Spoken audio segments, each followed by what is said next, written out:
Hey there, Internet, and happy Apple Day! Tastes like cardboard. Anyway guys, how's it going? I hope you're having a fantastic day, and today is essentially Apple Day. They officially announced the iPhone event for this fall, and it'll be held on September 9th, if you didn't already know that, at the Bill Graham Auditorium over in San Francisco, California at 10 a.m. Pacific Time, 1 p.m. Eastern Time. And yeah, so while the actual event is not until September 9th, a lot of information about what's going to be happening on that day has already been revealed to us, courtesy of my favorite website, 9to5Mac, and there are a ton of articles on the iPhone 6s already, which is, by the way, the main product that'll be announced there. And so I thought I would aggregate them all into one video so that you don't need to click through multiple links.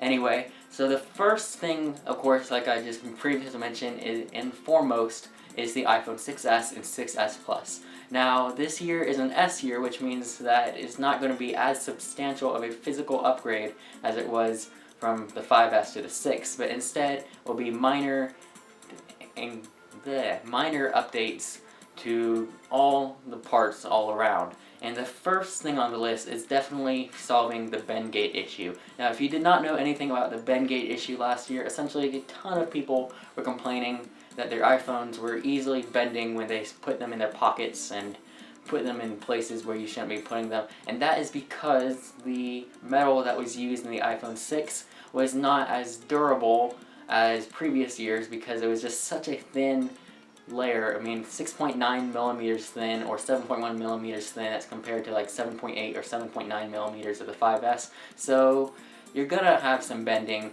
and so what happened is for the 6S is that they strengthened it by switching over to the metal. There's a technical name that I'm not gonna remember, but anyway, there's a technical name for it, that there's essentially switching over from the metal that was used in the 6 to the metal that's used in the Apple Watch, and that actually creates a stronger phone that can last, instead of the 30 pounds that you could see from the iPhone 6 to the new 80 pounds of weight about in the new casing for the iPhone 6. And if you have not seen that video, you can go ahead and go to Unbox Therapy, where he actually got a casing of the 6S, and go watch that because that is really cool. Anyway, so after the debacle of the physical strength, now we have to upgrade the camera, and that is number 2 on the list, and that is the camera. Now, as we all know, iPhones come with a fantastic camera,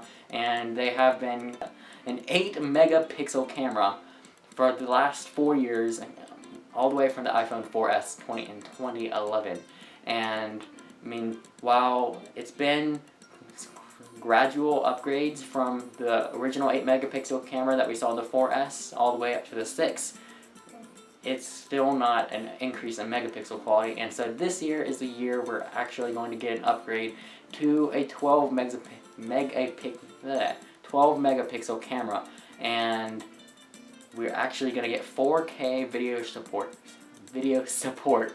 And essentially, for those of you who don't know what 4K is, it is essentially the next step above high definition. And so is number 2, which is at the camera, and number 3 is a new option, which will be for color-wise. You'll have the gold, you'll have the silver, you'll have the space gray, and you'll now have a new rose gold. Now, it won't be $10,000 like the Apple Watch is, but it'll be more of a copper style coloring. And some reports are saying pink, but it is actually copper, and so that will be 4 options that you have. Now, another upgrade to the iPhone 6s that was not in the 6 is actually this thing called Force Touch. Now, for those of you who don't know, Force Touch is essentially a pressure-sensitive screen that was included in the Apple Watch. It'll allow you to be able to make a bunch of different shortcuts without having to go through tons of different menus, and it is going to be apparently really useful, and developers will still have to figure out how to be able to use it and all, but it'll still be a great addition. It's just some people might not be able to realize how to use it yet. But also, Force Touch will most likely be getting a renaming for the iPhone 6s and 6s Plus, because it'll have more uses than it does on the watch. Oh, and by the way, if you didn't think the iPhone 6 and 6s Plus were enough, Apple's also going to be talking about the new Apple TV. Now, this was supposed to be announced in June, but it got pushed back to September because of some stuff we don't really know about. But anyway, in September it'll finally be here, and essentially it'll be a huge upgrade over the current generation Apple TV, which was released way back in 2012, so that's like ancient history, in the words of Tim Cook. And so it's finally going to get an upgrade, and the hint that says, Siri, give me a hint.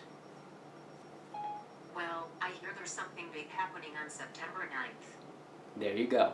That is actually a hint at referring to the new Apple TV powered by Siri, which will actually have a new remote, and it will have an app store, and using that remote you can use Siri and be able to do requests to it just like you would on the iPhone and iPad.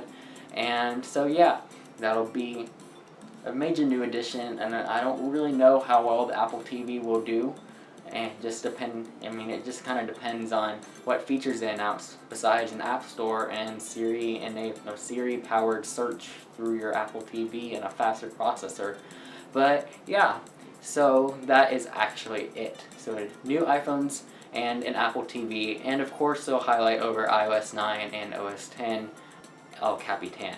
Thank you guys so much for watching. If you like this video, please give it a big thumbs up. That'll really help me out. And yeah, I will see you all in the next one. And tomorrow I have an actual video that I've already planned out.